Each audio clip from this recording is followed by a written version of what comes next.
Welcome to EPG Pathshala. My name is Asha Kothari Chaudhary and I'm a professor at the Department of English, Guwahati University.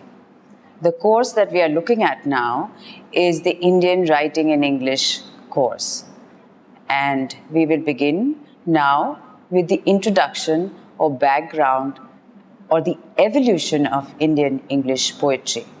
How did this poetry come about? How did the people of a colonized nation take to the master's language and start writing poetry in it? In other words, how does creative work begin in another person's language? So what we have here, in some sense, is for you a probe into the etiology of Indian English literature. And we try to look at how the impact of the West in shaping its foundations happens, how it comes about, and how the entire body of work that we now have, that we refer to as Indian writing in English, comes about. Poetry happens to be one of its first genres that actually came into play. So we will be looking now at how the history of this particular space works itself out. The presence of the West, and more so of the East India Company and their efforts to promote and spread English in a country like India that has been markedly characterized by a multiplicity of languages. So with the rise of the idea of Babudam, or what we know as, the British stratagem of educating a whole lot of Indians in order that they might have a functional English in their offices, comes about. So you have the need for English education. Along with that, you have the evangelists who are also from Britain, spreading the other wing of colony in the sense that they bring in Christianity and begin to use English for doing that. So we'll find that most missionary schools will adopt that tongue to spread the evangelical message as well. However, there is also a secret message here. You are also, with the tools of English, trying to dismantle the existing tenets of religious practice, Hinduism or other religions. And yes, the language is English. So these are some of the things that the East India Company, along with the people who came with the British, began to use in terms of a machinery that would lead to a more structured idea of English education in India. In his famous letter on English education addressed to the Governor-General Lord Amherst in 1823, Raja Rammohan Roy vehemently argued against the establishment of a Sanskrit school in preference to one imparting English education. Now, why was an Indian doing such a thing? Why was an educated Indian doing such a thing? There have to be a very interesting and nuanced understanding of the fact that in Bengal particularly, you have a demand for English rather than Sanskritized education from the likes of people like Raja Rammohan Roy. Now you have, in 1816, Roy established an association to promote European science and learning. We have to remember that it is at the same time, around the same time, that Enlightenment is establishing its tentacles, so to speak, in Europe too. And that is trickling down into India. And so now you have this emphasis on European science and learning, which leads to the foundation of the Hindu College in Calcutta on 20th January 1817. Secondly, we have Macaulay's famous Minutes on Education of 1835. And this boosts and bolsters the pace of what Raja Rammohan Roy had been advocating all this while. The next important idea that students will have to grapple with comes with something that we all know as Wood's dispatch. We have a person called Sir Charles Wood who tried to correct the extremism of this policy. And in his dispatch of 1854, he began to talk about how the object of extending European knowledge to all classes of people could only be realized by means of adopting the English language in the higher branches of education and by displacing, in some sense, the vernacular. And with this dispatch, the immediate impact almost was that 3 major universities in India were established, one in Calcutta, one in Bombay, and the other in Madras. So how does poetry come into all this? Poetry is a very specific creative genre, and this is something that a student must understand. It is one thing to learn the language and write in it. It is quite another to actually begin to write creatively in a foreign language to express your creative ideas. And so this is where hinges a student's understanding of how this came about. And the process is what we are looking at in this module. The entire gamut of Indian writing in English, mainly with poetry, began sometime in the 80s of the 18th century. So that's a long period. We've come right down where we write English in a very different way than it was being written at that particular point of time. So now you have, in general, to consider the history of the Indo-Anglian poetry, which begins with Henry Louis Vivian Derozio, who was half Indian and half Portuguese. And then you move on to the first quarter of the 19th century, which was a period of incubation, as we might refer to, for the Indian Anglian poetry, and Derozio is the moving spirit behind this. What would be looked at in some sense as a kind of movement, and other people began to emulate the work of Derozio as well. Other important names are those of Kashi Prasad Ghosh, Guru Charan Dutt, Rajnarayan Dutt, Michael Madhusudan Dutt, and others who assumed prominence during the second quarter of the century. It will be important to mention that the Indo-Anglian poetry that took shape around this time innovates the influences of English Romanticism, because this is what actually infuses Indian writing in English poetry of that period, the Romanticism that was latent in English literature. And you have an excessive preoccupation of the then Indian poets with romantic themes and subject matter. So a very interesting quote we find very often, people refer to the lisp in the manner of Byron and Scott in the poems of Derozio, M.M. Dutt, and others. The other important aspect that we have to continuously refer to when we talk about Indian writing in English and its genealogy is the idea of the Bengal Renaissance. This is the period when Raja Rammohan Roy, Toru Dutt, even Tagore, and so many of the others writing in Bengal began to understand what it meant to have a kind of traffic from the west into the east. It is also true, and we must remember this, that the west too is now being exposed to the works of Kalidas, for example.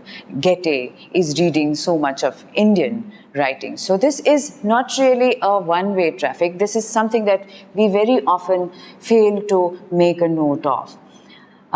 We are, however, concerned at this point in our learning and understanding of the location and context of Indian writing in English that the Bengal Renaissance of the 19th century is probably the pivotal philosophical, ideological, epistemological understanding of how the idea of an Indian body of work in the English language evolves.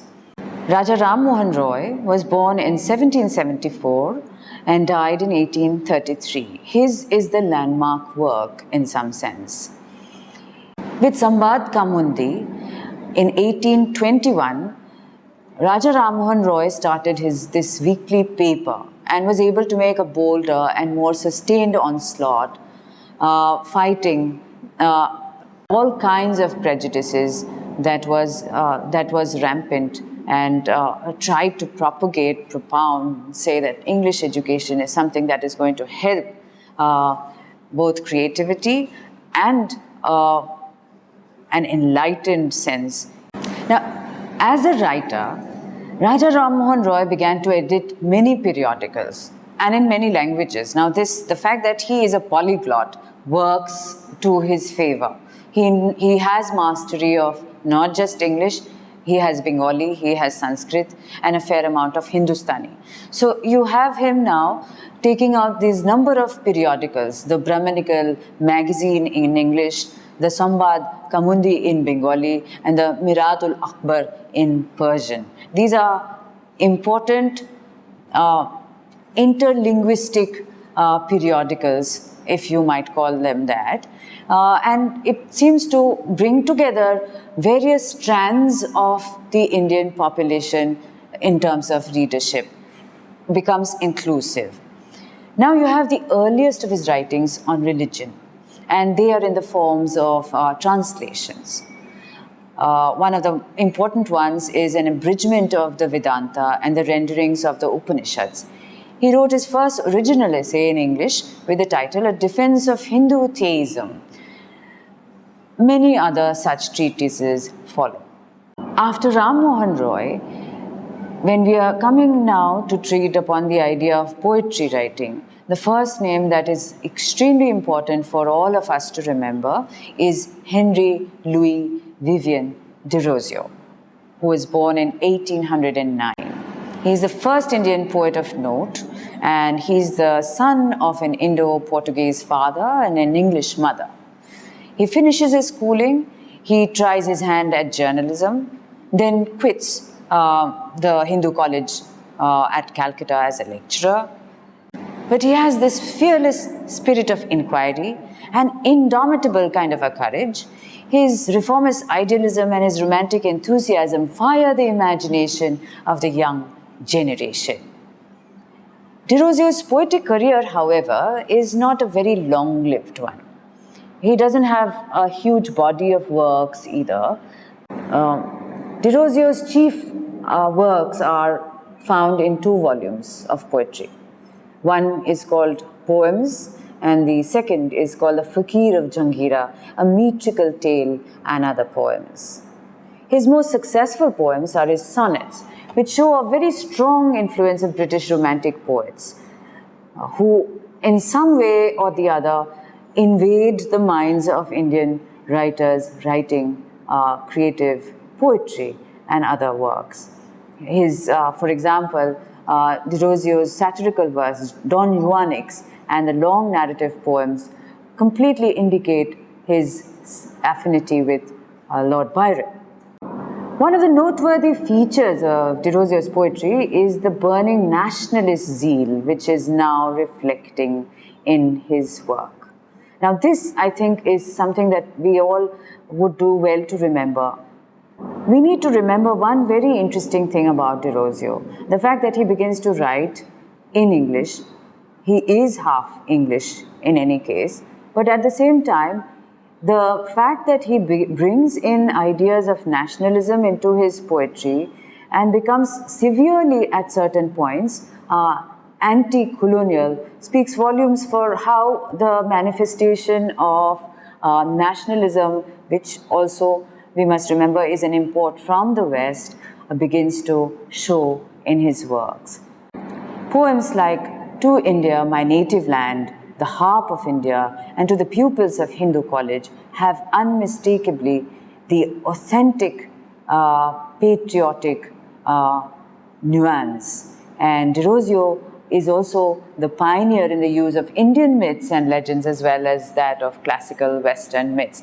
The fact that Derozio uses both Indian mythology and Western mythology in his work so effortlessly points to one very interesting factor.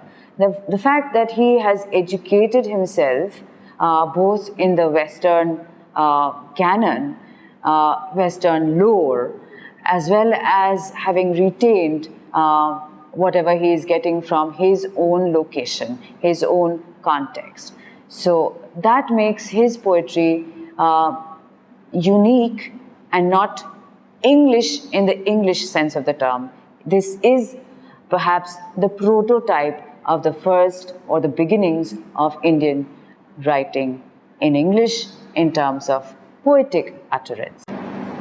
We next have Ramesh Chandra Dutt, who was born in 1848, and he begins his career as a novelist writing in Bengali, with works like The Lake of Palms, The Slave Girl of Agra, Todarmal, Shivaji and Pratap Singh. Please note the content and even the title of all his books. You will find that these are all rooted in Indian history, in Indian lore, and so on. So what we are finding here is a very interesting phenomenon. Because you're Indian, you use Indian content, but then because you are comfortable now and educated and have the hang of the English language, you write in English. So now you have books like The Lake of Palms or The Slave Girl of Agra, which are English renderings of the original Bengali version.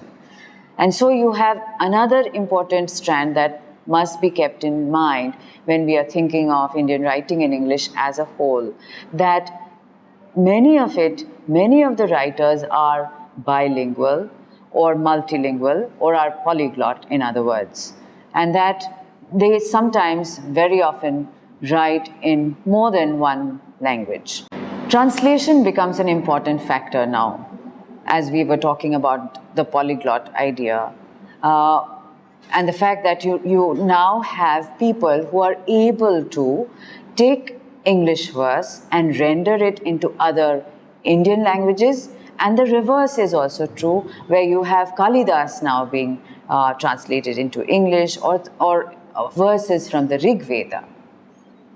R.C. Dutt's position in English literature in India will always be seen as a novelist and a poet vested with an outstanding potential to make the translated material as effective as possible. The next writer that we will consider in terms of poetry as well as philosophical content is Sri Aurobindo, who was born in 1872.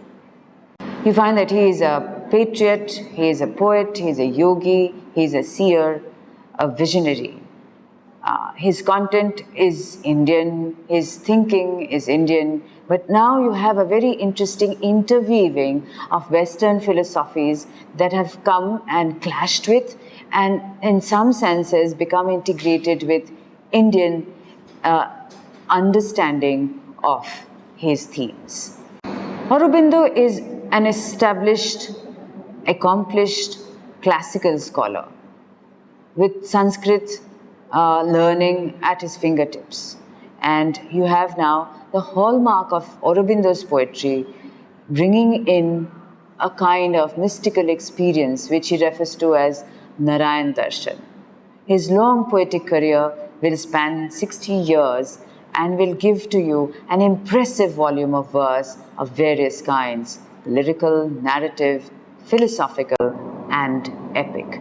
So he's using Western genres, but the content will be, again, Indian. The note of rapturous mystic awareness in the short poems is unfolded in pieces like Invitation or Revelation. And in these shorter poems, you find that Aurobindo tries to attempt symbolism and reflective verse. He is very much at home with the prosodic elements of English poetry writing and easily makes use of set descriptions, of similes, uses a very grand kind of diction to elevate his poetry. the influence heavily is that of John Milton.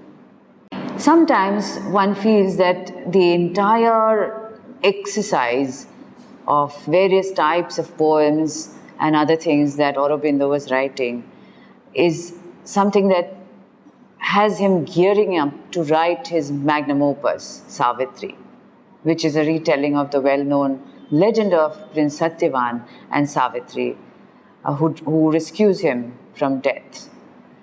It speaks of pure and unconditional love and the idea of finitude or mortality. In Savitri, Aurobindo invests the major characters with symbolic significance, adding a whole new dimension to an already complex inner action. One normally refers to Rabindranath Tagore as a Bengali writer, a person who comes from Bengal, writes from Bengal, and goes on to win the Nobel Prize for his English translation of the Gitanjali. What we often do not realize is that he also has a fairly large body of work in English, and therefore we would have to include him in our understanding of what Indian poetry in English works out in terms of its evolution.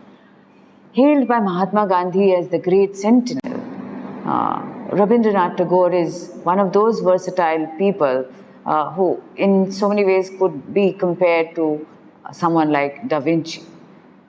And that is not really a far-fetched kind of a comparison. He is a painter, he's a writer, he's a dramatist, he's a musician, and so on. In so many ways, the figurehead of the Bengal Renaissance, a nationalist, an educationist, an internationalist, traveling the world, meeting with people everywhere. The traffic in this sense in Bengal becomes a very big thing with the coming of Rabindranath Tagore. Around the year 1912, some of his translations of Bengali poems into English fall into the hands of William Rothenstein and William Butler Yeats, who find them rapturously beautiful and inspire Rabindranath to write poems in English. In terms of subject matter, Tagore's interests would be chiefly on God and devotion, love and childhood. In the Gitanjali, he is concerned with devotion, and its motto is, as the poet says, I am here to sing the songs.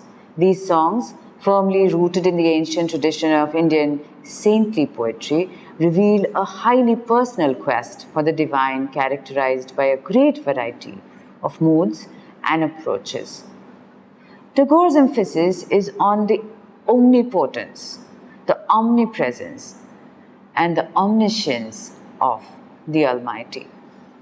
With Tagore, we come to the 20th century, and this is the time when India is on the edges of acquiring its freedom.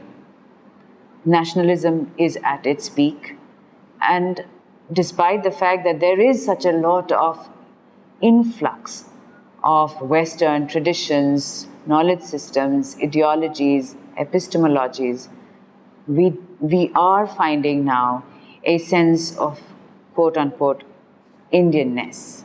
The first quarter of the 20th century will produce poets who will continue to write still in the Romantic and Victorian strain.